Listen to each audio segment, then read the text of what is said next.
இனி உனது கணவன் தான் உனது பொறுப்பாளனும் உனது நிர்வாகியும் ஆவான். எனவே நீ அவனுடன் மிகவும் பணிவாகவும் கண்ணியமாகவும் நடந்து கொள். அப்போது அவன் நிச்சயம் உனது பணியாளனாகவே மாறிவிடுவான். அவனுக்கு கட்டுப்படும் விடயத்தில் நீ பூமியாக இருந்தால் உன்னை பாதுகாக்கும் வானமாகவே அவன் மாறிவிடுவான். அவனுக்காக 10 பண்புகளை உன்னில் ஏற்படுத்திக் கொள். அவை உனது வாழ்வின் விலை மதிக்க முடியாத பொக்கிஷங்களாக இருக்கும். எப்போதும் அவனுக்கு கட்டுப்பட்டு பணிவுடன் நடந்து கொள். அவனது பேச்சுக்கு எப்போதும் நல்ல முறையில் செவி தாழ்த்தி மிக நல்ல முறையில் கட்டுப்படு. அவனது கண் உனது உடம்பில் எதையெல்லாம் பார்க்குமோ அதையெல்லாம் மிகவும் சுத்தமாகவே வைத்துக்கொள். அப்போது அவன் நிச்சயமாக உன்னில் எந்த அசிங்கத்தையும் காணமாட்டான். அவன் உனது உடம்பில் உடையில் எதையெல்லாம் நுகருவானோ அவற்றையும் மிகவும் சுத்தமாக வைத்துக்கொள். அவன் உன்னில் நறுமணத்தை தவிர வேறு எந்த வாசத்தையும் நுகராமல் இருக்கட்டும். அவனுடைய சாப்பாட்டு நேரத்தில் மிகவும் கரிசனையோடு இரு.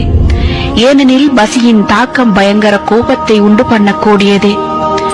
அவனுடைய தூக்கம் உன்னால் கலையாமல் இருக்கட்டும். ஏனென்றால் தூக்கத்துக்கு ஏற்படும் இடைஞ்சல்கள் எரிச்சலாகத்தான் வெளிப்படும். அவனது சொத்துக்கள் விடயத்தில் சிக்கனமாகவும் அமானிதமாகவும் நடந்து கொள். அவனது குழந்தைகளையும் அவனிடத்தில் வேலை பார்ப்பவர்களையும் சிறந்த முறையில் திட்டமிட்டு நிர்வகிக்க பழகிக்கொள். அவனது வேண்டுதல்கள் எதனையும் மறுக்காதே. அவனது கட்டளைகள் எதற்கும் மாறு செய்யாதே. நீ அப்படி செய்தால் அது உன் பற்றிய அதிருப்தியை அவனது உள்ளத்தில் ஏற்படுத்திவிடும். அவனது ரகசியங்கள் எதனையும் பகிரங்கப்படுத்திவிடாதே. நீ அவ்வாறு செய்தால் நிச்சயம் அவனது பழிவாங்கலிலிருந்து நீ தப்ப மாட்டாய். அவன் மகிழ்ச்சியோடு இருக்கும்போது நீ கவலையை வெளிக்காட்டாதே.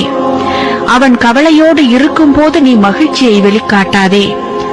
ஏனெனில் நீ அவ்வாறு நடந்து கொண்டால் நீ வளர்க்கப்பட்ட விதம் குறித்து உன் கணவன் சந்தேகிக்கப்படுவான்.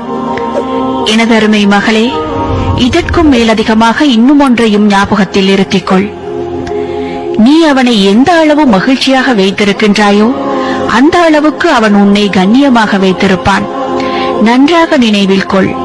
நீ உனது ஆசைகளை விட உனது தேவைகளை விட உன் கணவனின் ஆசைகளையும் தேவைகளையும் உட்படுத்தாத வரையில் ஒருபோதும் உன்னால் உனது ஆசைகளையோ தேவைகளையோ அவன் மூலமாக நிறைவேற்றிக் கொள்ள முடியாது.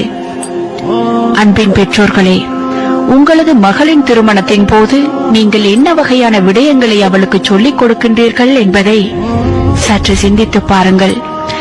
நீங்கள் அன்றைய தினத்தில் பேசும் வார்த்தைகள் ஒரு நல்ல குடும்பத்துக்கு அத்திவாரமாகவும் அமையலாம்.